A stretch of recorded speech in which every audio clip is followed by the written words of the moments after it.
నీకు ఆఖరి నిమిషం దాకా టెన్షనే, ఉత్కంటే. కానీ గుర్తుపెట్టుకో, ఇంక అయిపోయిందిరా అనుకున్న టైంలోనే ఏంది అయిపోయిందిలే, ఇదిగో మొదలు పెట్టే కార్యం అంటాడు.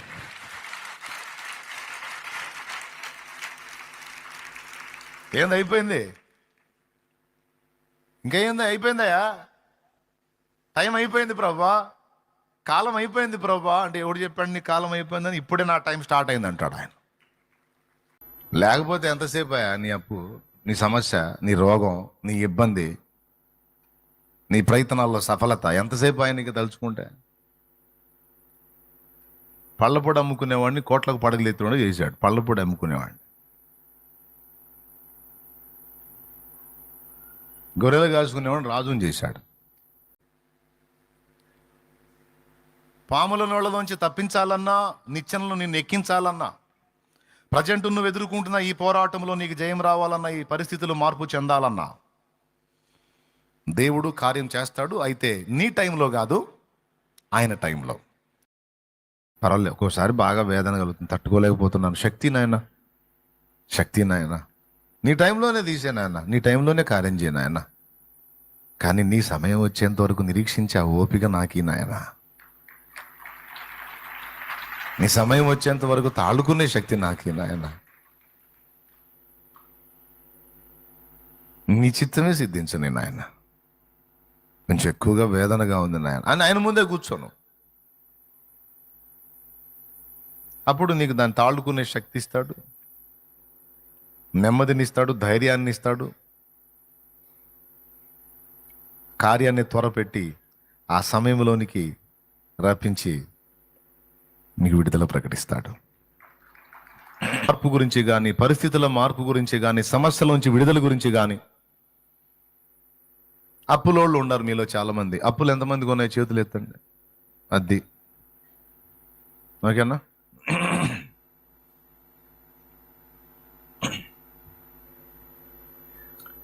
ముఖ్యంగా చాలామంది నలిగేది అక్కడే. విడుదల విడుదల విడుదల విడుదల. నన్నెవరు అడిగేవాళ్ళు ఉండకూడదు ప్రభువా, నన్నెవరు ప్రశ్నించేవాళ్ళు ఉండకూడదు ప్రభువా. నాయన నాకు స్వేచ్ఛని తండ్రి, నాయన ఇంక లైఫ్లో అప్పు చేయను తండ్రి, నన్ను మన్నించు తండ్రి, కర్మగాలు చేశాను తండ్రి, మొదలుపెట్టాను, ఎట్లా జరిగిందో తెలియదు అయ్యా, కుప్ప అయిపోయినాయి నాయన, బతకాలో సావాలో అర్థం కావట్లేదు ప్రభువా, అయ్యా సావలేక బతుకుతున్నా, బతకలేక వస్తున్నా ప్రభువా, నాకు విడుదల అయ్యా అని ఎప్పుడు మోకాళ్ళు వేసినా ఖచ్చితంగా ఇది ఒక అంశం. కానీ నువ్వు అడుగుతూ ఉంటావు, అదేమో కదిలినట్టేం కనపడదు. చేసి చేసి చేసి విసుగు పుట్టి చివరికి ప్రార్థన కూడా చేయబుద్ది కాదు అప్పుల గురించి. భార్య అంటది భర్తతో, ప్రార్థన చేద్దామయ్యా దేవుడే తీసేస్తాడు. ఏందమ్మాయి తీసేది, చేయబుద్ది కాట్లా. ఎన్నిసార్లు చేశాను అనుకున్నా, ఏది యేసు ప్రభు మరి, ఏది దేవుడు మరి, నువ్వు చేయలే, నువ్వు చేస్తున్నావు, నువ్వు నేను చేయను. కొంతమంది భార్యలు భర్తతో అంటారు, ప్రార్థన చేద్దాం అమ్మాయి దేవుడే తీసేస్తాడంట, చేశారు, ఉపవాసాలు ఉండి కూడా చేశా. ఏం జరిగింది, ఏం జరలా, నువ్వేమన్నా అనుకున్నా అది ప్రార్థన చేయబుద్ది అట్లా అనేవాళ్ళు ఉంటారు. తప్పు లేదు పాపం, దేవుడు కూడా అర్థం చేసుకుంటాడు. పిచ్చిది మొరపెట్టి మొరపెట్టి మొరపెట్టి విడుదల రాకపోయేసరికి ఇసుగు పుట్టి ఇంకా నేను ఆ అంశం వదిలేస్తున్నా, నేనైనా వదిలేసిందని ఆయనేం బాధపడ్డాను, అర్థం చేసుకుంటాడు. అలాగే మీరు ప్రార్థన చేయడం మానకండి, అడగండి. అయితే ఒక్కటి గుర్తుపెట్టుకోండి, చుట్టూ ఇశ్రాయేలుకు శత్రువులు ఉన్నట్టు ఈ అప్పులనే శత్రువులు ఎంతవరకు నీకు అవసరమో అంతవరకు అవి ఉంటాయి. నువ్వు అడిగినా సరే దేవుని సమాధానం ఏంటంటే, నీవు నా ఆజ్ఞను అనుసరించి నడుచున్నట్లు, నీవు నా విశ్వాసం ముందు స్థిరమై నిలుచున్నట్లు, అలా ఉందువో లేదో నేను తెలుసుకున్నట్లు, నేను వాటిని తొలగించను, నేను వాటిని తీసివేయను, ఉండాల్సిందే నీకు. పోనీ పరిశోధన అయిపోయినాక తీసేస్తా. నీ ఎడల కార్యం చేయడానికి నాకేం పెద్ద టైం ఏం అవసరం లేదు, నీ ఎడల ఒక అద్భుతం చేయడానికి నాకేం పెద్ద రిస్క్ ఏం కాదు, నీ సంగతి తేల్చడానికే నేనున్నా. అబ్బాయి అర్థమైందా? ఏం తేల్చడానికి? నీ సరుకేందో, నీ సత్తా ఏందో, నీ సంగతి ఏందో తేల్చుకోవడానికి నేను అట్లా ఉంచేవాడిని అంతే. నాకేం చేతగా కాదు, లేకపోతే అబ్బో నేను తీర్చలేనంత గొప్ప అప్పు నాయనా అది, అబ్బో చాలా కష్టం అని కాదు. నీ పాప రుణమును తీర్చడానికి నా ప్రాణమే పెట్టిన వాడిని నేను. నీ పాప రుణము, పాపమనే అప్పును తీర్చడానికి నా ప్రాణమును క్రయధనముగా సమర్పించిన వాడిని నేను. తెలుసుకో నా ప్రేమ. అంత చేసినోడిని ఇప్పుడు దీన్ని ఎందుకు అంటే, నా బిడ్డలుగా మీరు పరిపూర్ణులగున్నట్లు, నీ విశ్వాసము పరిపూర్ణమగున్నట్లు, మీరు విశ్వాసమందు నడచిన వారిని రేపు మెప్పు మహిమ ఘనత పొందున్నట్లు, శ్రమ కొలిమిలో మిమ్మల్ని ఉంచాను, పరిశోధనకే ఉంచా, పరీక్షకే ఉంచా అని మాట్లాడుతున్నాడు ఆయన ఈవేళ.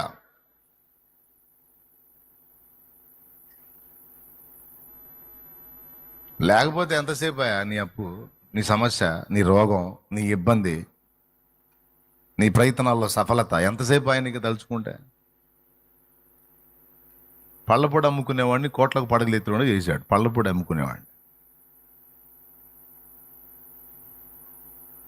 గొర్రెలు కాసుకునేవాడిని రాజుని చేశాడు. ఇంచుమించు 120 సంస్థానాల మీద చక్రవర్తిగా ఉన్నవాడిని 7 సంవత్సరాలు గడ్డి తినే పశువులా మార్చాడు. జరగలేదు ఇవన్నీ?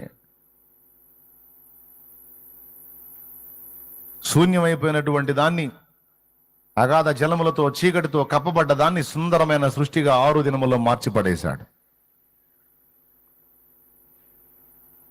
దేవుని బలంతో పోల్చుకుంటే నీవు నేను ఎదుర్కొనేది సమస్యలు ఏపాటివి? ఇలాంటి సాక్ష్యాలు ఎన్ని? 100, 1000, 1,00,000 కాదు, కోట్లున్నాయి. కాదంటారా? నేను చెప్పిన కహానీలు అంటారా? లేదా దేవుడికి శక్తి లేదా? ఉంది, కానీ తొందరపడ్డావు. నువ్వు నా దగ్గరికి వచ్చినా నేనేదో ప్రార్థన చేశానని వెంటనే స్పందించడు. ఇప్పుడు దాకంటే ఆ అమ్మాయి ప్రార్థన చేసింది, ఇప్పుడు మా అబ్బాయి ప్రార్థన చేశాడు, శాలేం అబ్బాయి. అబ్బాయి నువ్వు చేసావు కదరా, ఇక నుంచి నేను చేస్తాలేపో, ఇక రేపే చేస్తాపో అనడు. ఏడుసావులే పోవా అంటాడు. ప్రభా నేను చేసా ప్రభా ప్రార్థన. ఏంటి నేను? ఏంది నువ్వేంటి? ఏందిరా నీకే గతి లేదు, నువ్వు చేస్తే వాళ్ళకా? నీకైనా వాళ్ళకైనా నా సమయములోనే.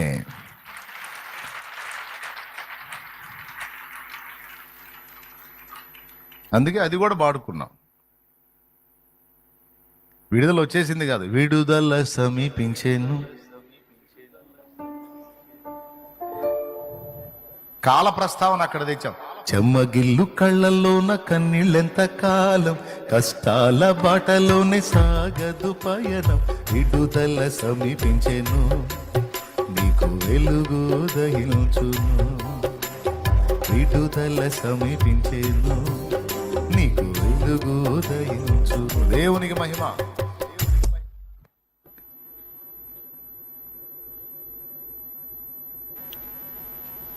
ఫస్ట్ పాయింట్ మీకు అర్థమైపోయింది తేటగా, ఓకేనా?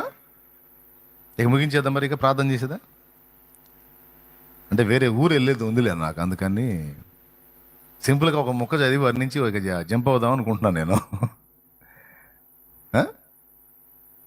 మరి చిన్న ప్రార్థన చేసుకొని ఇక సెలవు తీసుకుందామా? ఏదైనా అటు చూస్తారు, పెందలాడి ప్రశాంతంగా ఇల్లు చేరదాం ఏంది, ఓకేనా? ఆశ్చర్యం ఏంటంటే ఇంకా వస్తానే ఉన్నారు.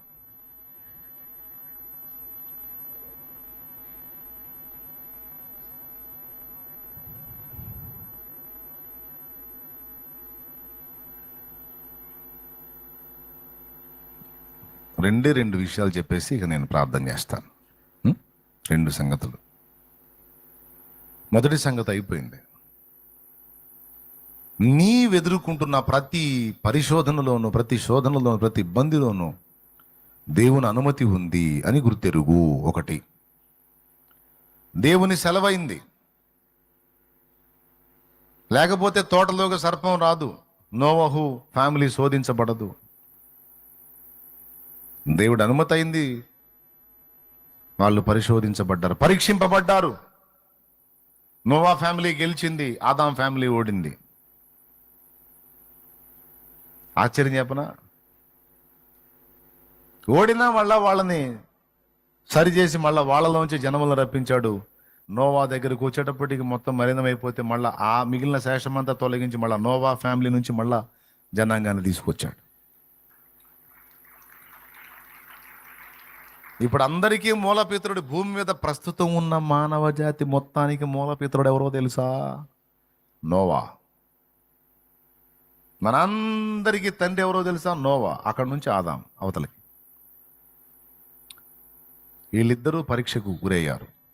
ఆదాం ఫ్యామిలీ గురైంది, నోవా ఫ్యామిలీ కూడా గురైంది.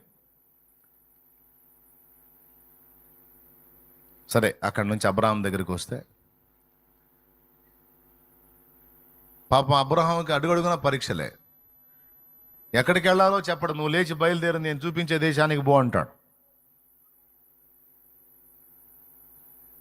నీ సొంత ప్రాంతాన్ని వదిలే, సొంత ప్రజలను వదిలే, తల్లిదండ్రులు తండ్రి ఇంటిని వదిలేసాయి, బంధువులను వదిలేసాయి, నీ స్వజనమును వదిలేస్తే నేను నీకు చూపించే దేశానికి పో అంటాడు.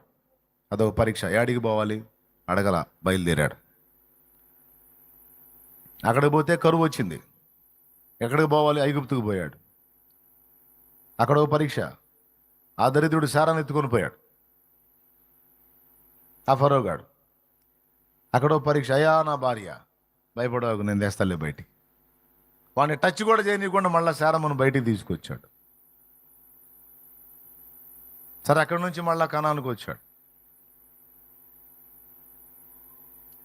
వచ్చిన తర్వాత పిల్ల అసలు ఆశ పెట్టింది ఏంది? పిల్లగాడిని ఇస్తానని, సంతానాన్ని ఇస్తాను, నీ సంతతి వల్ల, నీ వలన భూలోకంలో వంశాలను ఆశీర్వదించబడే పెద్ద ఇంతలో వాగ్దానం ఇచ్చాడు.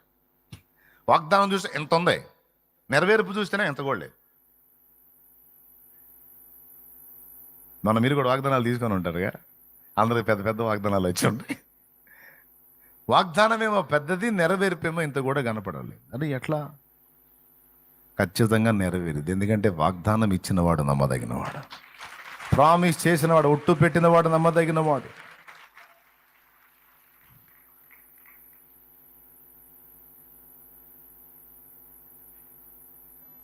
సుదీర్ఘ కాలం 25 ఏళ్ల కాలం తీసుకున్నాడు ఆ వాగ్దానాన్ని నెరవేర్చడానికి.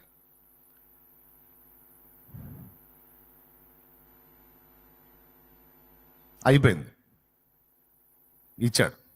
సరే, ఇచ్చాడు, అందరితో వదిలేశాడా? మళ్ళీ ఆ బిడ్డ 18-17 ఏళ్ల ప్రాయం వచ్చి అయిందాక ఉంచి మళ్ళీ ఆయన తీసుకొచ్చి నాకు బలి అంటాడు. మొరియా దేశమందు నేను నీకు చూపించే పర్వతంలో ఒక దాని మీద నీవు ప్రేమించు నీ కుమారుడైన ఇస్సాకును తీసుకొచ్చి నాకు దహన బలిగా అర్పించంటాడు. ఆదికాండం 22:1 స్పష్టంగా రాసుంది, ఈ సంగతులు జరిగిన తర్వాత దేవుడు అబ్రహామును పరిశోధించెను.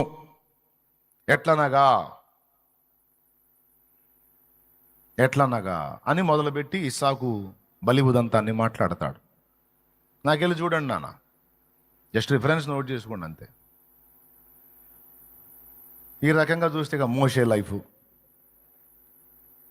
యాకోబు జీవితం అన్నీ మీరు పరిశోధిస్తే వాళ్ళు ఎంత పరిశోధించబడ్డారో, ఎలా పరీక్షింపబడ్డారో మీకు అర్థమైపోయింది. మోషేని తీసుకో,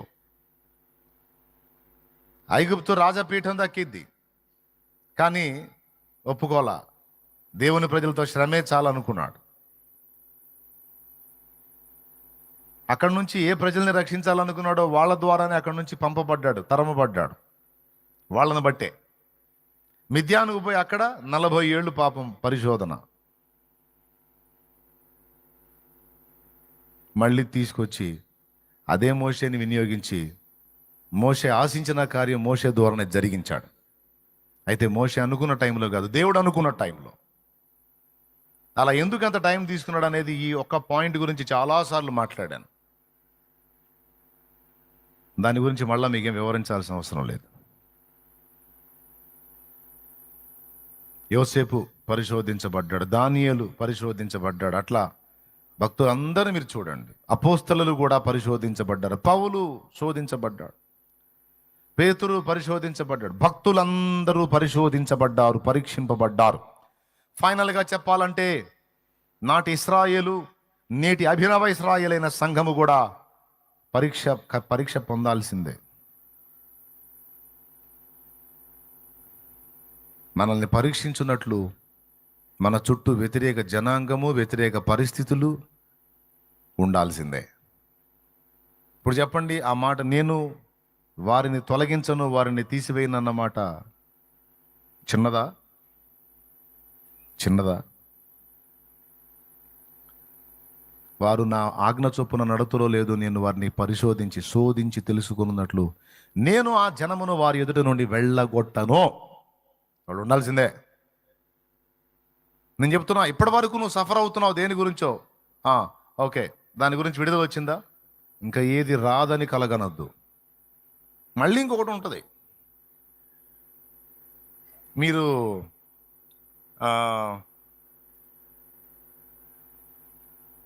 అదేమంటారు,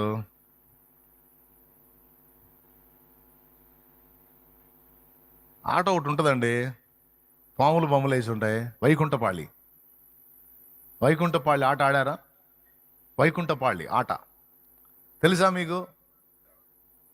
మీకు వైకుంఠపాళి అంటే అర్థం కాదు.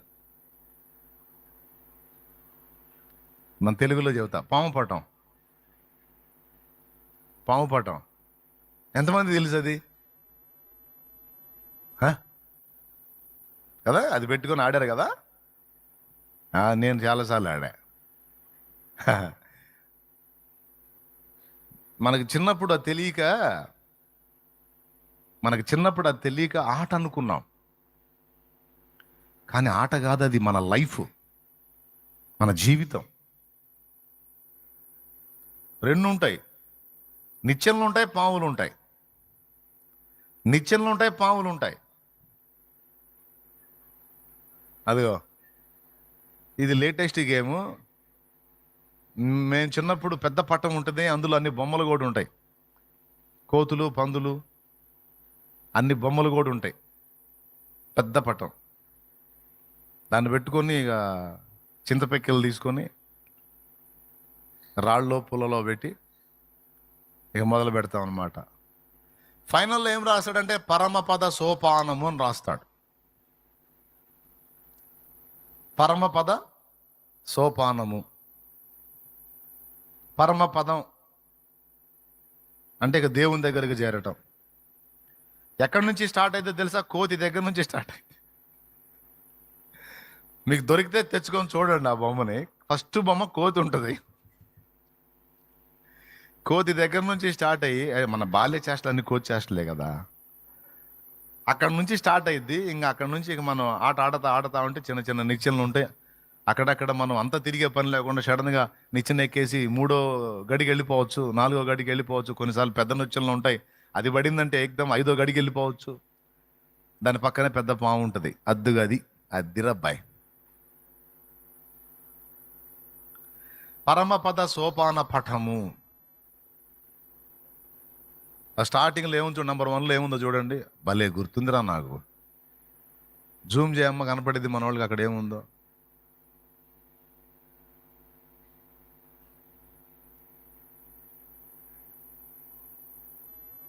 అద్దుగో నంబర్ 1లో కోతి ఉంది చూడు.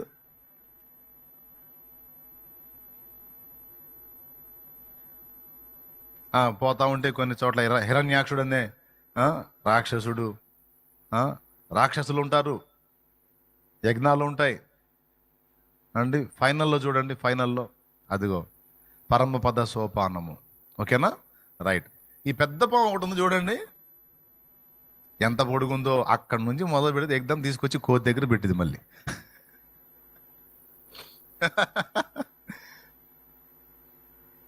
అది మనకి ఏదో ఒక ఆట చిత్రం లాగా కనపడుతుంది, కానీ మనిషి బ్రతుకు చిత్రం అది. మనిషి బ్రతుకు చిత్రం నాయన అది. ఎందుకు చెప్పాను అది?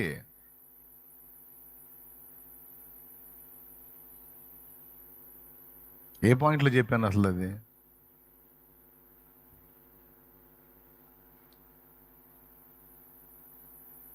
ఏమో, ఎవరు గుర్తుంది? ఇంట్లో ఉంది మన వ్యవహారం.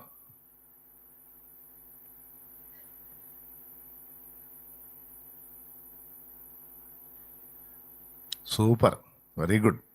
పర్వాలేదు, ఎంతమందిలో కొంచెం గ్రహణ శక్తి ఉన్న వాళ్ళు ఉన్నారు. ఒకటి అయిపోయింది అనుకొని నువ్వు సంబరపడకూడదు. ఎన్నున్నాయా? చిన్నవి పెద్దవి, చిన్నవి పెద్దవి పాములు అన్నీ దాటుకొని పోతే అసలు దగ్గర ఇంకొకటి ఉంది, ఒకటే పెద్ద పాము. అక్కడ వేస్తే అక్కడ పడిందంటే ఎగ్దం కోతి దగ్గరికి రావాలి, మళ్ళీ వచ్చి మళ్ళీ మొదలు పెట్టాలా.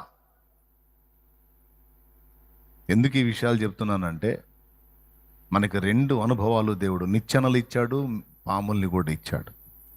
ఒకటి అయిపోయిందిలే, ఇంకా విడుదల వచ్చేసింది, ఇంకా అమ్మయ్య అనుకుంటే కాదు, మళ్ళా ఇంకొకటి ఉంటుంది కొంచెం ప్రయాణం చేసినాక. ఇశ్రాయేలు మజిలీలు కూడా అంతే ఉన్నాయి చూడండి. ఒకళ్ళు పోతే ఐగుప్తీల్ని వదిలించుకుంటే ఎర్ర సముద్రం అడ్డు, మళ్ళీ వాళ్ళు ధరవటం మొదలు పెట్టారు. సరే దాటి వచ్చారు అనుకుంటే అమాలేకీయులు, ఆ తర్వాత వాగ్దత్త దేశంలో కొంతమంది, తర్వాత వీళ్ళు ఎవరండి మోయాబీయులు, వరుసగా రకరకాల పరిస్థితులు ఎదుర్కొంటా వచ్చారు వాళ్ళు. ఐగుప్తు నుంచి బయటికి రాగానే అయిపోలా. ఐగుప్తు విడచిన ఎర్ర సముద్రము అడ్డురానే వచ్చనే, ఐగుప్తు విడచిన ఎర్ర సముద్రము అడ్డురానే వచ్చనే, నీ బాహుబలమే నాటించి శత్రువునే కూల్చెనే, నీ బాహుబలమే నన్ను దాటించి శత్రువునే కూల్చెనే, నా జీవం నీ కృపలో దాచితివే, నా జీవిత కాలమంతా ప్రభువా నీవే నా ఆశ్రయం, నా ఆశ్రయం, నా జీవం నీ కృపలో దాచితివే. అయిపోయిందా? అయిపోయిందా? ఆహా, దాటిచ్చావయ్యా, వందనాలయ్యా. అయిపోయిందా? కానాను యాత్రలో యోర్దాను అలలచే కలత చెంది తినే, కానాను యాత్రలో యోర్దాను అలలచే కలత చెంది తినే, కాపరివైన నీవు దహించు అగ్నిగా నా ముందు నడచితివే, కాపరివైన నీవు దహించు అగ్నిగా నా ముందు నడచితివే, నా జీవం నీ కృపలో దాచితివే, నా జీవిత కాలమంతా ప్రభువా నీవే నా ఆశ్రయం, నా ఆశ్రయం. హల్లెలూయా, హల్లెలూయా. ఈ పాట మొత్తం కూడా నీటి కాన్సెప్ట్తోనే చేశాడు. నది, నీరు, దాంతోనే ఆ కాన్సెప్ట్తో చేశాడు. ఫస్ట్ చరణంలో ఊబి, రెండో దానిలో ఎర్ర సముద్రం, మూడో దానిలో యోర్ధాను, నాలుగో దానిలో మృత సముద్రం. అర్థమైందా? నాలుగు చరణాల్లో ఫస్ట్ ఊబి, అదేంటి, నీరు మరియు బురద రెండు కలిసి ఉన్నది ఊబి. పాపపు ఊబిలో పడి కృంగిన నాకు నిత్య జీవమిచ్చితివే, పౌరము వలె నీ సన్నిధిలో జీవించ పిలిచితివే. అయ్యలారా, ఫస్ట్ ఏంటి ఊబి, రెండోది ఎర్ర సముద్రము అడ్డురానే వచ్చని, యోర్ధాను అలలచే, మూడోది థీమేం తీసుకున్నాడో పట్టుకోవాలి పాటలో, దేవుని స్తోత్రం కలుగును గాక, హల్లెలూయా. అప్పుడు మీరు కూడా పాటలు రాయటాన్ని నేర్చుకుంటారు, లేకపోతే పాడుకోవటమే కానీ రాయలేరు.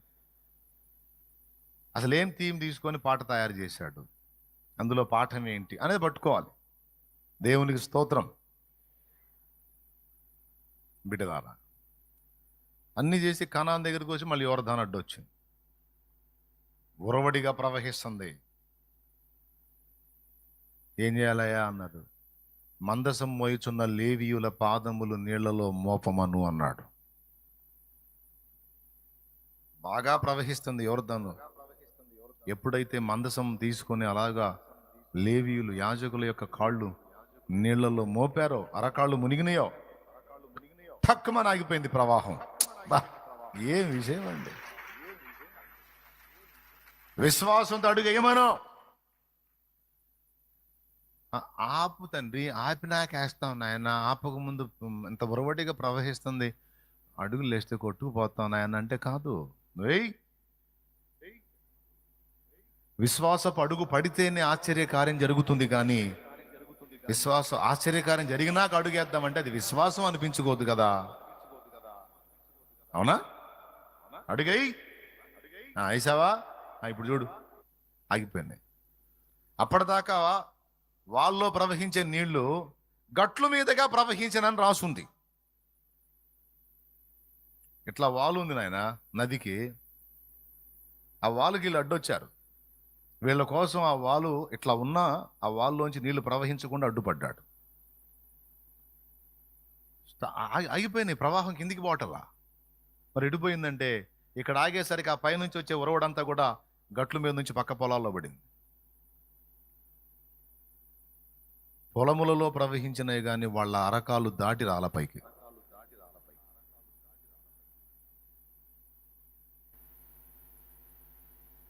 అక్కడ యోర్దాను ఎంత అయిన తర్వాత మళ్ళీ వాగ్దాన భూమిలో పోతే మృత సముద్రం ఉంది. దాని అర్థం ఏంటో తెలుసా? వాగ్దాన భూమి అంటే మనకు వాగ్దానం చేయబడిన ఆత్మ, పరిశుద్ధాత్మ. పరిశుద్ధాత్మతో నింపబడ్డ తర్వాత లోకములో నుండి వేరుపరచబడుట మొదటిది. పాపపు ఊబిలో నుండి బయటికి తేవటం. దేవునికి స్తోత్రం కలుగును గాక.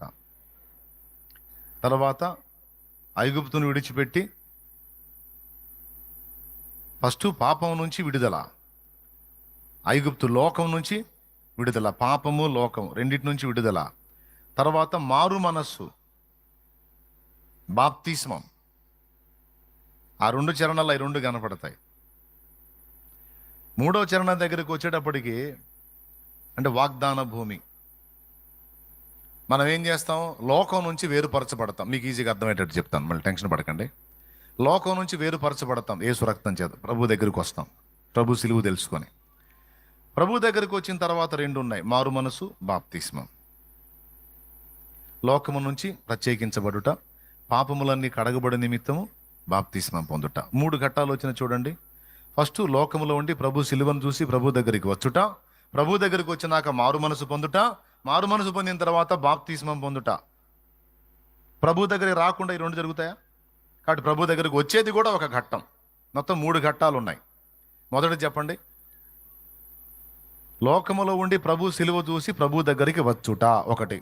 రెండవది, ప్రభు దగ్గరికి వచ్చినాక బోధ విని మారు మనసు పొందుట. ఆ మారు మనసు పొందిన తర్వాత ఉపదేశం విని బాప్తిస్మం పొందుట. మూడు ఘట్టాలు అయినాయి. ఈ మూడు చరణాలకు సరిపోయినాయి అవి. పాపపు ఊబిలో పడ్డాను, ఐగుప్తు విడిచాను, కనాను యాత్ర మొదలు పెట్టాను. ఈ మూడు చరణం.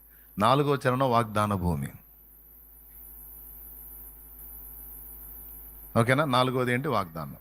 ఏమన్నాడు? ఈ వాగ్దానము మీకును దూరస్తులకును సమీపస్తులకును మీ పిల్లలకు అందరికీ కూడా వర్తిస్తుంది అన్నాడు. అపోస్తల కార్యం 2:38 పేతురు మాట్లాడుతూ. ఏమిటా వాగ్దానం? పరిశుద్ధాత్మను వరము. మీరు గమనించండి, చాలామంది భక్తులు పరిశుద్ధాత్మను పొందక ముందు కాదు, పరిశుద్ధాత్మను పొందిన తర్వాత జటిలమైన శోధనలు ఎదుర్కొన్నారు. ఆత్మాభిషిక్తుడు కాక ముందు దావీదు శోధించబడ్డా, అయిన తర్వాతనా? సమూయేలు ఎప్పుడైతే తైలం పోసాడో అప్పటి నుంచి యెహోవా ఆత్మ దావీదు మీదికి బలముగా దిగి వచ్చానని రాస్తుంది. అంతకుముందు దావీదుకి ఏ శోధనలు లేవు. హాయిగా గొర్రెలు తోలుకొని పోవటం, పొలంలోకి పోవటం, ఆ కొండలు గుట్టల్లోకి పోవటం, మంచిగా తంత్రి వాయిద్యం వాయించుకొని పాటలు పాడుకుంటూ తిరగటం. అప్పటిక ఎవరి ఇబ్బంది లేదు తనకి. అన్నలు కూడా అంతగా పట్టించుకోవాలా. ఎప్పుడైతే అన్నల ముందు వచ్చి తైలం పోసి వెళ్ళాడో, నీకు అక్కడ నుంచి అన్నలు అతన్ని ఇబ్బంది పెట్టడం మొదలుపెట్టారు. ఇంట్లో పరిస్థితులు రివర్స్గా మారినాయి. తర్వాత గొలియాతుని ఎదుర్కోవటం, సింహాన్ని ఎదుర్కోవటం, ఎలుగుబంటిని ఎదుర్కోవటం, ఇవన్నీ అయిపోయిన తర్వాత మళ్ళా ఊరియా దగ్గర శోధించబడటం. ఇదంతా తైలం వచ్చిన తర్వాత జరిగిన విషయాలు, తైలం రాకముందు కాదు. పరిశుద్ధాత్మ అభిషేకం పొందిన తర్వాత ఇక మనకి ఏమి ఉండదు అని మనం అనుకుంటాం. కానీ గుర్తుపెట్టుకోండి, ఆత్మాభిషేకం వచ్చిన తర్వాతనే యుద్ధ భూమిలో మనం అడుగు పెడతాం. ఆత్మతో నింపిన తర్వాతనే యుద్ధ భూమిలోకి తీసుకెళ్తాడు, నింపక ముందు కాదు. నింపక ముందు ఆయనే మన కోసం యుద్ధం చేస్తాడు. బండలోని జలము త్రాగిన తరువాత మనల్ని యుద్ధం చేయమంటాడు. పరిశుద్ధాత్మతో మనల్ని నింపిన తర్వాత నువ్వు పోరాడాలి అంటాడు. మీరు ఎంతమందికి ఇంట్రెస్ట్గా ఉండి అర్థమవుతుందో బుస్ అవుతుందో నాకైతే తెలియదు. నిజంగా మీకు ఏమైనా అర్థమవుతుందని నేను చెప్పేది? స్తోత్రం. పరిశుద్ధాత్మను పొందుకున్న తర్వాత మనకి ఇంకేం ఇబ్బంది ఉండదు అనుకుంటాం. అక్కడ ఉంది మళ్ళీ మృత సముద్రం ఉందన్నాడు. ఏముంది అక్కడ? ఏకదం మృత సముద్రమే. మృతము అంటే ఇంకా బోటమే.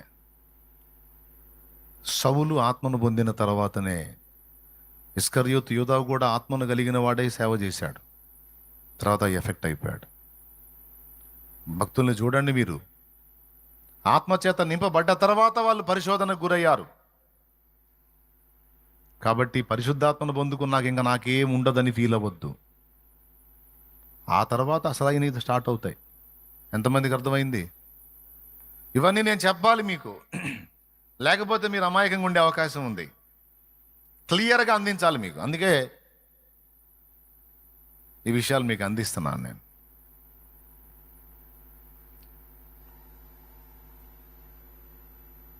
పరిశుద్ధాత్మతో నింపబడాలి, యుద్ధ భూమికి అడుగు పెట్టాలి, మంచి పోరాటం పోరాడాలి, జయించాలి, నీతి కిరీటం పొందాలి.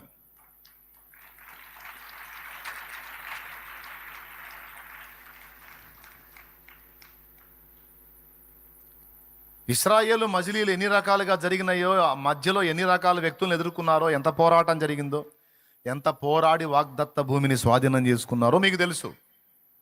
అక్కడ ఎన్ని దాటుకొని ఆడకపోతే అక్కడ 7 జాతుల మనుషులు ఉన్నారు. మళ్ళీ ఏబూసీయులని రకరకాల వాళ్ళు, హివ్వీయులు, హిత్తీయులు, పెరిజ్జీయులు,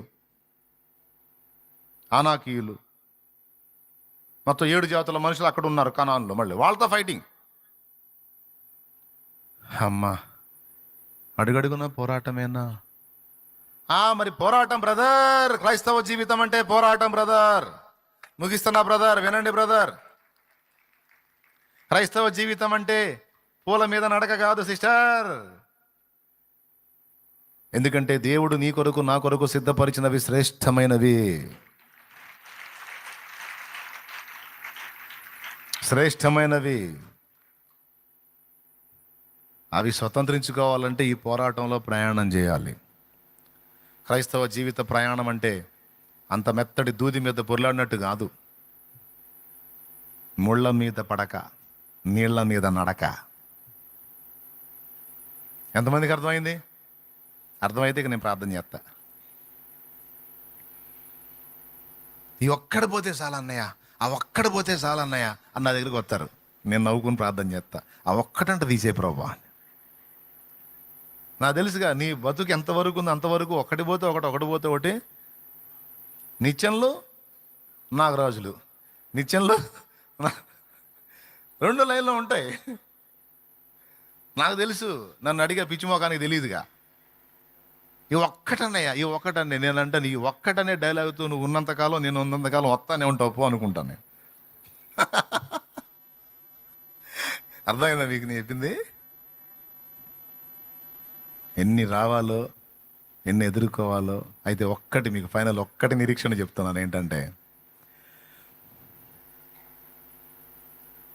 పాములు నోరు తెరుచుకొని కాచుకొని ఉన్నా, అందలా లెక్కించడానికి నిత్యంలో రెడీగా ఉన్నా, ఎక్కడ ఎలాంటి అడుగేసి ఎక్కడ దేన్ని ఎలా దాటాలో నిన్ను దాటించడానికి నా యేసయ్య నీ చెయ్యి పట్టుకొని ఉన్నాడు. నా యేసయ్య నీ చెయ్యి అయితే పట్టుకొని ఉన్నాడు. అదొక్కటి నమ్ము. ఆయన నీ ముందున్నాడు, గుర్తుపెట్టుకో. అమ్మో ఆయన లేకపోతే కష్టం, మనల్లా కాదు. చాలాసార్లు ఆయన ముందు కూర్చొని నేర్చుకున్నది అదే. నువ్వు ఏ అనుభవంలోకైనా తీసుకెళ్ళు, కానీ నా ముందు నువ్వు ఉండు. దారి చూపించడానికి. నా వెనక నువ్వు ఉండు, నన్ను కాపలా గాయటానికి. నన్ను ముందుండి నడిపించు కాపరివై, వెనక నిలిచి నన్ను కాయి కన్న తండ్రివై. నాకు తెలియదయ్యా, నాకు చేత కాదయ్యా. ఈ లోకంలో ఎలా మాట్లాడాలో, ఎలా ప్రవర్తించాలో, ఈ మనుషులతో ఎలా వ్యవహరించాలో, నీతో ఎలా వ్యవహరించాలో, శత్రువుతో ఎలా వ్యవహరించాలో, అసలు నా విషయంలో నేను ఎలా ఉండాలో కూడా నాకు తెలియదయ్యా. నాకు జ్ఞానం లేదయ్యా అని నేను దేవుని కాళ్ళు పట్టుకుంటాను అలవాటు రోజు. నువ్వు కూడా అంతే చేయి. ఒక్కటి నాకు తెలియదు తండ్రి, నాకంత తెలివి లేదు తండ్రి, నాకు జ్ఞానం లేదు తండ్రి, నాకు చేత కావట్లేదు తండ్రి అని నీ అసమర్థతని, చేతగాని తనాన్ని మోకరించి దేవుని ముందు ఒప్పుకో. నడిపించమని రిక్వెస్ట్ చేయి. అప్పటికి నీ ప్రయాణంలో ఎన్ని సర్పాలు నోరు తెరిచి ఎదురుగా ఉన్నా కూడా వాటన్నిటినీ వాటి తలల మీదుగా నీ పాదాలు మోపి దాటిస్తాడు ఆయన.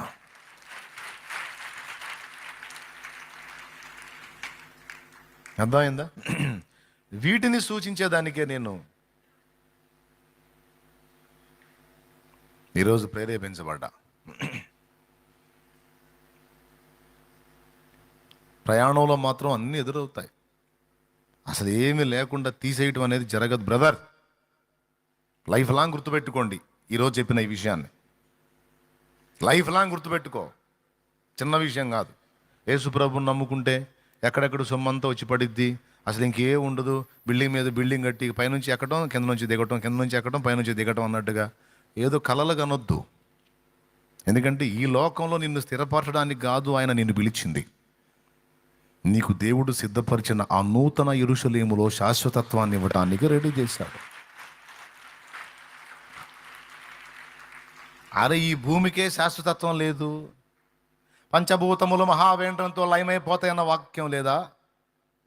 అరే భూమి అడ్రస్ లేకుండా పోయేది ఒక రోజుకి. మరి భూమి మీద నా లైఫ్ ఎంతవరకు? దేవునికి స్తోత్రం కలుగునుగా. కాబట్టి బిడ్డలారా, రెండు రకాలుగా గుర్తుపెట్టుకోండి. రెండు చెప్తాను అన్నా, నా రెండు దగ్గరికి ఇంకా రాలా. ఈ పరిశోధనల పర్వం అనేది నిరంతరం నడుస్తూనే ఉంటుంది మన జీవితం ఉన్నంత వరకు. అదొక్కటి గుర్తు రాసుకో. ఫస్ట్ పరిశోధనల పర్వం నడుస్తూనే ఉంటుంది. నీవు నేను ఉనికిలో ఉన్నంత కాలం, భూమి మీద ఉన్నంత కాలం.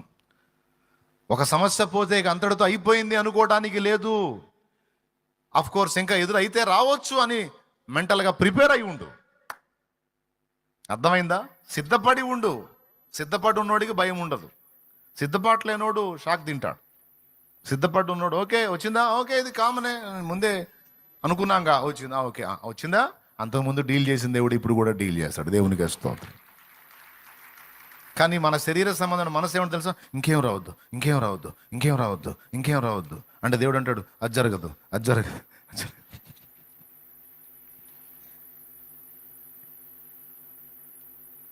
అది అయిపోయింది. రెండోది ఏం చెప్పాను? ఒకటి వెంట ఒకటి, ఒకటి వెంట ఒకటి ఎన్నొచ్చినా నీ చెయ్యి పట్టుకొని నిన్ను నడిపించడానికి ప్రభువు నీ కొరకున్నాడు. పరిశుద్ధాత్ముడు నీతో ఉన్నాడు, నీలో ఉన్నాడు. నువ్వు ఒక్కటే ఈ పాములను తప్పించుకొని నిత్యం లెక్కాలంటే పరిశుద్ధాత్మను ఆశ్రయించాలి, యేసయ్యను ఆశ్రయించాలి. అప్పుడు పాము నోళ్లలో పడకుండా నిన్ను తప్పించి, పాముల నోళ్లలో పడకుండా నిన్ను తప్పించి, వాటి తలల మీదగా నిన్ను దాటించి ఎక్కడ అవసరం అక్కడ నిచ్చెన ఎక్కిస్తాడు. అయితే గుర్తుపెట్టుకో, వీటన్నిటిని దేవుడు తన టైంలో జరిగిస్తాడు. ఇది మూడవది. ఇప్పుడు వైనం చెప్తున్నా, ఇప్పటిదాకా నేను మాట్లాడిన దానికి వైనం చెప్తున్నా. మొదటిది ఏంటి? చెప్పకపోతే నేను వెళ్ళిపోతా. ఇప్పుడు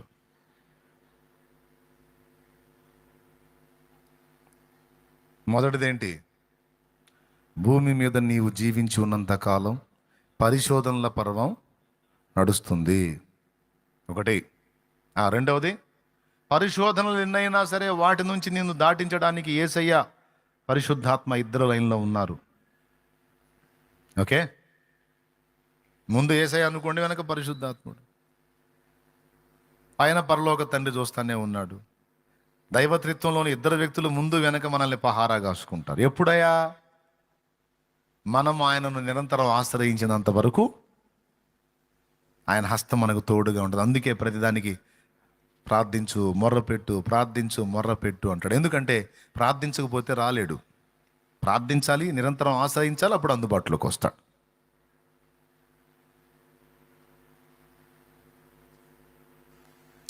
మూడవది,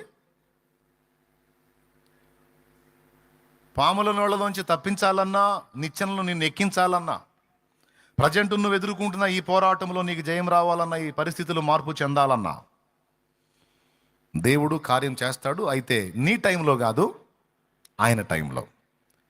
నువ్వు చెప్పు, నీ టైంలో కరెక్టా, ఆయన టైంలో కరెక్టా? అందరు చెప్పాలి. ఏం డౌట్ లేదుగా. నీ సమయం కరెక్ట్ కాదు, ఆయన సమయం కరెక్ట్.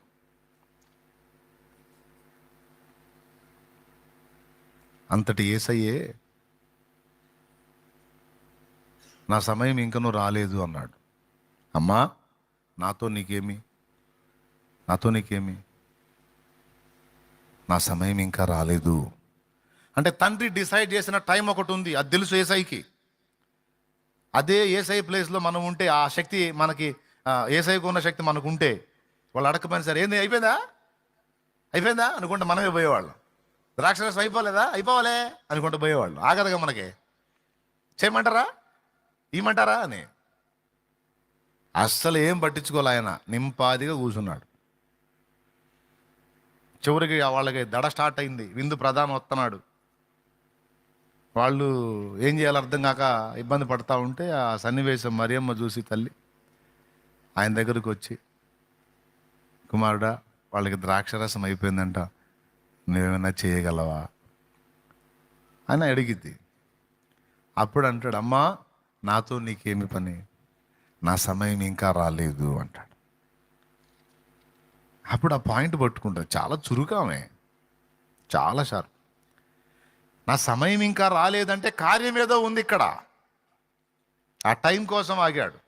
బిడ్డలారా, గుర్తుపెట్టుకోండి, ఒకవేళ నువ్వు దేని గురించైనా నలుగుతూ మరియమ్మలాగా ప్రభువా, మరేమేమో కుమారుడు అని అనుకుందాం, మనమేమో తండ్రి ప్రభువా అని మనం పోతాం. అప్పుడు యేసయ్య చెప్పే డైలాగ్ ఒకటే, టైం వస్తేనేమో లేచి కార్యం చేస్తాడు, టైం లేకపోతే, కుమారి,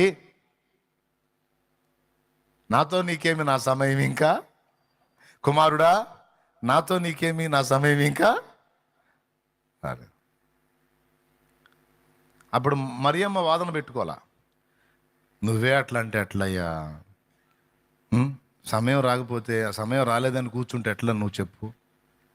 విందు ప్రధాని వస్తున్నాడు అక్కడ, ఇంకెప్పుడు టైము, వాళ్ళు అల్లాడిపోతున్నారయ్యా, చూడయ్యా. ఏమనలా మరియమ్మ, అనలా, ఒక్క మాట కూడా అనలా. తల్లి సైలెంట్గా పక్కకి వెళ్ళింది. ఇద్దరు పనివారిని పిలిచింది, పరిచారకుని పిలిచి ఒక్కటే మాట, బంగారం లాంటి మాట, ఆయనను చూపించి, ఆయన మీతో చెప్పునది చేయుడి అంది. ఆయన మీతో ఏం చెప్తాడో అది చేయండి. వాళ్ళు కూడా కరెక్ట్గా అదే మాట తీసుకొని అలానే ఉన్నారు. ఆయన ఏం చెబితే అది చేద్దాం. అప్పుడు జరిగింది అద్భుతం. అది కూడా ఎప్పుడు, విందు ప్రధాని అనేవాడు ఎంట్రీ ఇచ్చిన తర్వాత, కరెక్ట్గా అతనికి ద్రాక్షారసం అందించాల్సిన టైం వచ్చినప్పుడు, అప్పుడు పోయింది పాత్ర. అప్పటిదాకా ఈ ఉత్కంఠ అందరికి ఉంది, అందరికీ ఉత్కంఠ. మన విషయంలో కూడా అంతే ఉంటుంది ఆయన కార్యం. నీకు ఆఖరి నిమిషం దాకా టెన్షనే, ఉత్కంఠే, కానీ గుర్తుపెట్టుకో, ఇంకా అయిపోయిందిరా అనుకున్న టైంలోనే, ఏంది అయిపోయిందిలే, ఇదిగో మొదలు పెట్టే కార్యం అంటాడు.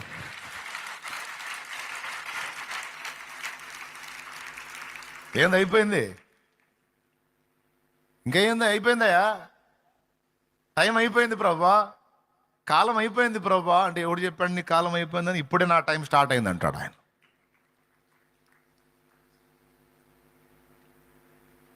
ఇప్పుడే నా సమయం ప్రారంభమైంది. మోషే అనుకున్నాడు కాలం అయిపోయింది, కాలం అయిపోయింది. అబ్రహాం అనుకున్నాడు కాలం అయిపోయింది. దేవుడు అన్నాడు, లేదు, ఇప్పుడే నా టైం స్టార్ట్ అయింది. ఈరోజు నువ్వు ఎదుర్కొంటున్నా, నేను ఎదుర్కొంటున్న పరిస్థితుల్లో చాలా అనుకున్నాం, అయిపోయింది టైం అంతా అని నీకు అనిపిస్తుందా? దేవుడు అంటాడు నీతో, నో, ఇప్పుడే నా టైం స్టార్ట్ అయింది నీ ఎడల, ఇప్పుడే జరిగింది కార్యం, ఎన్నాళ్ళు నిరీక్షించావుగా, ఇప్పుడు చూస్తావు పో అంటున్నాడు ఆయన. ధైర్యం తెచ్చుకో, ఆశ్రయించు. దేవుని టైం ఒకటి ఉంటుందని గుర్తుపెట్టు. నిన్ను బాధించే వారికి తీర్పు తీర్చే టైం ఒకటి ఉంటుంది, బాధపడే నిన్ను ఓదార్చే టైం ఒకటి ఉంటుంది, దగ్గరకు తీసుకునే టైం ఒకటి ఉంటుంది, నిన్ను చంకనెత్తుకొని అందరికీ నిన్ను ఘనంగా చూపించే టైం ఒకటి ఉంటుంది.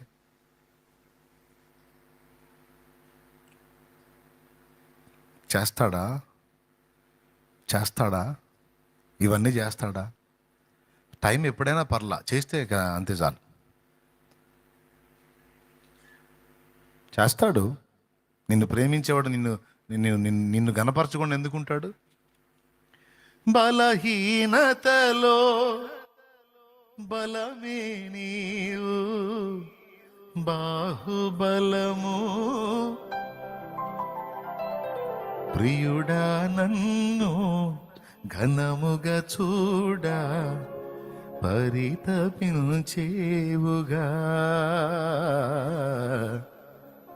ప్రేమానిధి నీవేగా. తల్లిదండ్రులుగా ఉన్నవాళ్ళు ఎంతమంది ఉన్నారో చేతి ఎత్తండి ఇక్కడ. పిల్లల్ని కన్నోళ్ళు, పిల్లల్ని కనకపోయినా పెంచుకునే వాళ్ళు ఉంటారుగా, పర్లేదు, మీరు కూడా ఎత్తచ్చు. అయ్యా, బిడ్డలు పుట్టక ముందు నీ ఘనత, నీకు బిడ్డలు పుట్టిన తర్వాత ఇక నీ మనసంతా ఎటు పెట్టుకుంటావు? నేనే ఘనంగా ఉండాలని కోరుకుంటావా? నా పిల్లలు ఘనంగా ఉండాలని కోరుకుంటావు? నిజం చెప్పు, నువ్వు చెప్పుమా. నువ్వు మనిషివి కాదేంది, నీ ఘనత వద్దా? పర్లేదులేయా, అప్పటిదాకా చినుగు పడ్డ వస్త్రాన్ని కట్టని నువ్వు అవసరమైతే నీ బిడ్డకు మంచి వస్త్రం ఇచ్చి చినిగిందైనా పర్లా కట్టేసుకుంటావు. ఎందుకంటే ఏముంది, నాదేముందిలే అనుకుంటా. బిడ్డలు అయిన తర్వాత అట్లా వస్తుంది, బిడ్డలు కాకముందు అది రాదు. అవునా? అలాగే మన తండ్రి కూడా, మనమేమో ఆయన మహిమపరుస్తాం, కానీ ఆయన మనసు అంతా ఎట్లుంటుందో తెలుసా? నిన్ను మహిమపరచాలని కాంక్షిస్తాడు ఆయన ఎప్పుడు. ఆయన మైండ్ అది భూమి మీద కావచ్చు, పరలోకమందు కావచ్చు. ఆ పిచ్చి మహారాజు ఎల్లప్పుడూ మన మహిమను కాంక్షిస్తాడు. ఇది నిజం, మనల్ని మహిమపరచడానికి చూస్తాడు. ఎందుకంటే నాన్నకి నాన్న ఎంత పొగిడినా ఇష్టం ఉండదు. నాన్న ముందు కొడుకును పొగడాలి, అప్పుడు నాన్న ముఖంలో నవ్వు చూస్తాం. అబ్బాయి, మీ అబ్బాయి అని అంటగా, మామూలు విషయం కాదండి, చాలా గొప్ప సంగతి అండి, అవునా? అట్లా మురిసిపోతాడు. తనను పొగిడినా తనకు తృప్తి ఉండదు, బిడ్డను పొగిడితే తనకు ఆనందం. ఏమయ్యా తండ్రిగా నువ్వు అదే కోరుకుంటావా? లేకపోతే పిల్లలు లేదు, జల్లలు లేదు, వాళ్ళందరూ వేస్ట్ క్యాండిడేట్స్ నేనే అంటావా? ఆ మనసు రాదుగా సోదరా. నీకు వచ్చిద్దమ్మా? నీ కూతుర్ని కనపరిస్తే ఎట్లుంటుంది నీకు? అవునా అమ్మాయి? చిన్నప్పటి నుంచి అది చురుకు, ఇంకా 4 వేస్తావు నువ్వు అవసరమైతే ఘనపరచడానికి. దావీదు నా చిత్తానుసారమైన మనస్సు కలిగినవాడు. దానియేలు నీవు బహుప్రియుడవు. అబ్రహమా నా స్నేహితుడా. యాకోబు నిన్ను పిలిచిన ఇశ్రాయేలు. భూమి యొక్క బాప్తిస్మం ఇచ్చి యోహాను స్త్రీలు కనిన వారిలో గొప్పవాడా. శతాధిపతి ఇశ్రాయేల్లో కూడా చూడలా ఇంత. చూసావా? మరియా దయాప్రాప్తురాలా. మళ్ళీ ఇంకొక మరి ఉంది, మరియా ఎందుకు ఏడుస్తున్నావమ్మా? చూసావా? ఎన్ని ఏమర్థమవుతున్నాయి నీకు?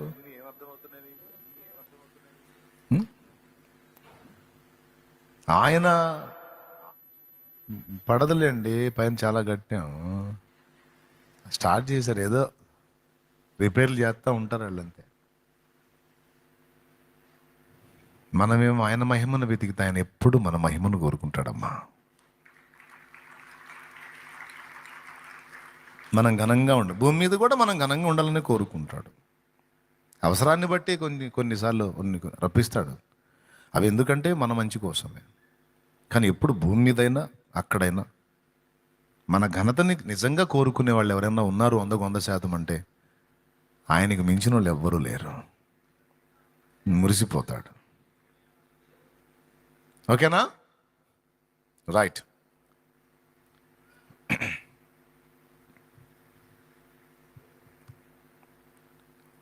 రెండు అన్నాను, ఇక చివరిలో మళ్ళీ రెండు ఏందిరా అయ్యా ఇంకా అయిపోలేదు అనుకోవద్దు. దేవుడు మనకి ఏదన్నా కొన్ని విషయాలు నెరవేర్చాలనుకున్నప్పుడు, కొన్ని కార్యాలు రెట్టింపుగా జరిగించాలనుకున్నప్పుడు రెండు విధములుగా మనల్ని పరీక్షిస్తాడు. గుర్తుపెట్టుకోండి. ఇది ఒక్కటి చెప్పి నేను ప్రార్థన చేస్తా. మీ నమ్మకం కోసం బైబిల్ కూడా మూసేస్తున్నా అని మళ్ళీ దిగులేసుకోకుండా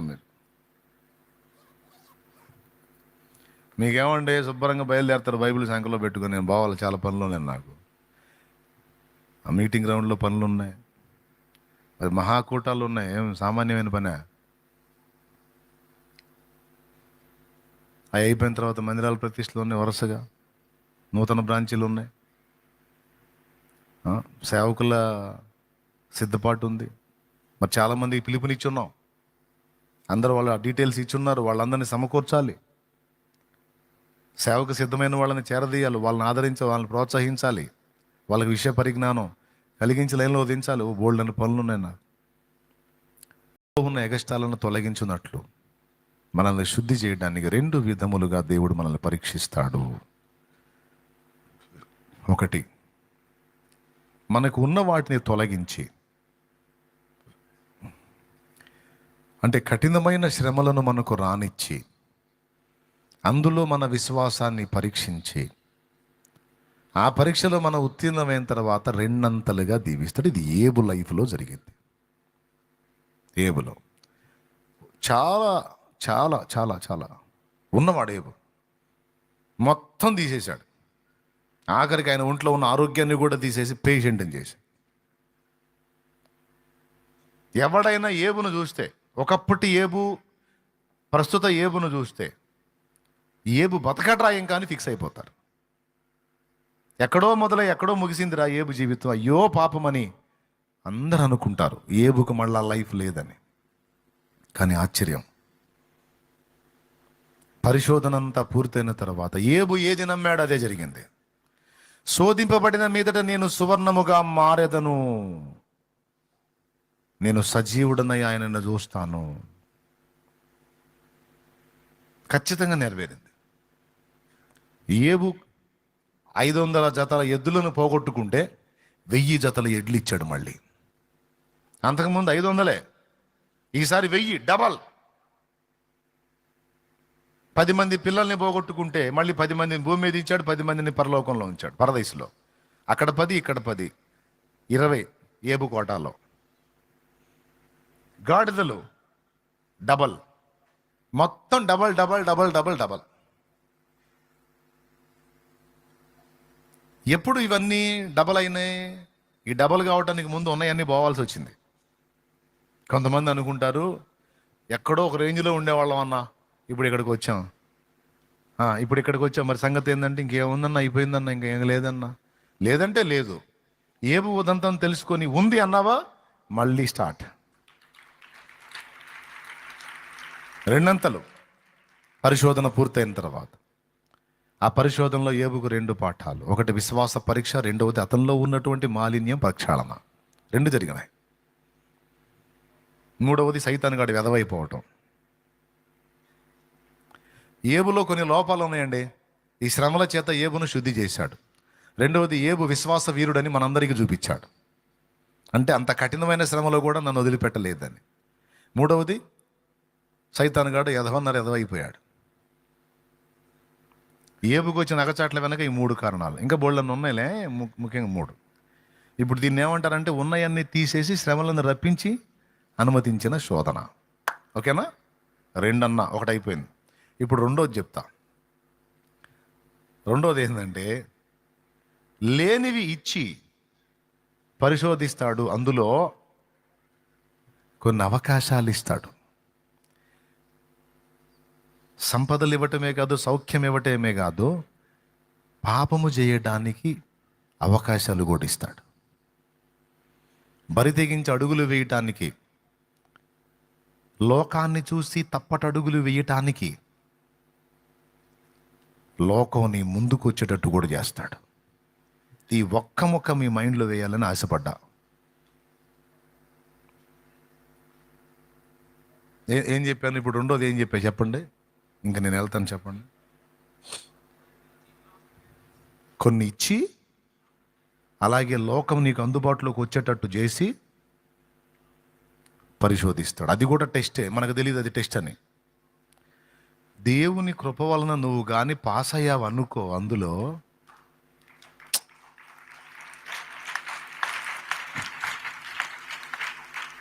ఇంకా చాలా చేస్తాడు. ఇక నీకు చాలా చెప్తాడు, చాలా చేస్తాడు, అంతే.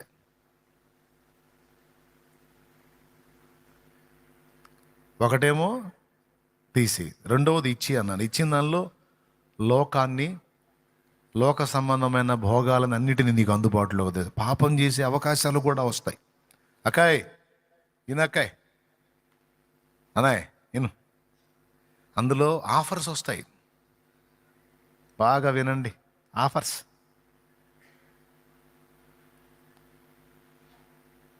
నీ కాళ్ళ ముందుకే వస్తాయి, నీకు అందుబాటులోకి వస్తాయి, నిన్ను పలకరిస్తాయి. ఏంటి సంగతని? నువ్వు లోబడకూడదు. నిన్ను పరీక్ష నాళికలో పెట్టాడని గుర్తుపెట్టుకో. అవి నీ ముందుకు రప్పించి నిన్ను టెస్ట్ చేస్తున్నాడని గుర్తుపెట్టుకో. ఎందుకంటే శ్రమలైనా, ఎలాంటి పనికిమాలిన ఆఫర్స్ అయినా, పాపపు ఆఫర్స్ అయినా, ఏది నీ దగ్గరకు వచ్చినా ఆయన అనుమతి ఉంది అని గుర్తుపెట్టుకో. ఆయన అబ్జర్వ్ చేస్తున్నాడని గుర్తుపెట్టుకో. అదొక్కటే. పరిశుద్ధత, పరిశుద్ధత ఎప్పటికీ నీ మందిరమునకు అనుకూలము. నేను పరిశుద్ధుడనై ఉన్న ప్రకారం మీరును పరిశుద్ధులై ఉండండి. ప్రతివాడు జారత్వమునకు దూరముగా తన తన ఘటమును కాపాడుకోవాలి. దేహ పరిశుద్ధత, నాలుక పరిశుద్ధత, నడత యొక్క పరిశుద్ధత, దృష్టి యొక్క పరిశుద్ధత. పరిశుద్ధత, పరిశుద్ధతను ప్రేమిస్తున్నాడా? లేకపోతే పాపము యొక్క ఆకర్షణకు లోనైపోయిందా? అది పరీక్ష, ఇది పరీక్ష. ఈ పరీక్ష చాలామందికి ఎదురైద్ది. కొన్ని ఆఫర్లు తలుపు దడతాయి. నువ్వు ఘనంగా ఎంచుకునే వ్యక్తులు నిన్ను సమీపించే ఛాన్స్ ఉంది, వాళ్లే నిన్ను కదిలించే ఛాన్స్ ఉంది. ఏమో మీరే ఆలోచించుకోండి. ఎవరెవరు ఎలాంటి సన్నివేశాలు ఎదుర్కొంటున్నారో, ఈ కూటమి అయిపోయి బయటికి పోయిన తర్వాత ఎవరి జీవితాలు ఏంటో, ఎవరెవరు ఏమేమి ఫేస్ చేస్తున్నారో నాకు తెలీదు, దేవుడికి తెలుసు అన్ని. ఇది మాత్రం గుర్తుపెట్టుకో, ఆయన నిన్ను టెస్ట్ చేస్తాడు. ఎందుకంటే నీ లైఫ్, నా లైఫ్ ఆయన చేతుల్లో ఉంది. అక్కడ కానీ నువ్వు క్వాలిఫై అయ్యావు అనుకో, సూపర్ ఉంటుంది. తలుపు తట్టిన ఆఫర్స్ను కూడా నువ్వు త్రోసేయాలి. ఇది యోసేపు చేశాడు. అర్థమైందా? ఎవరు చేశారు? ఎస్, ఇది మోషే చేశాడు. మోషే తలుపు తట్టింది ఐగుప్తు సింహాసనం అన్నాడు. ఐగుప్తు సింహాసనం ఎక్కితే మోషే ఎవడో తెలిసేది కాదు మనకి, ఎవడో అనుకునేవాళ్ళం, అసలు పేరే వచ్చేది కాదు.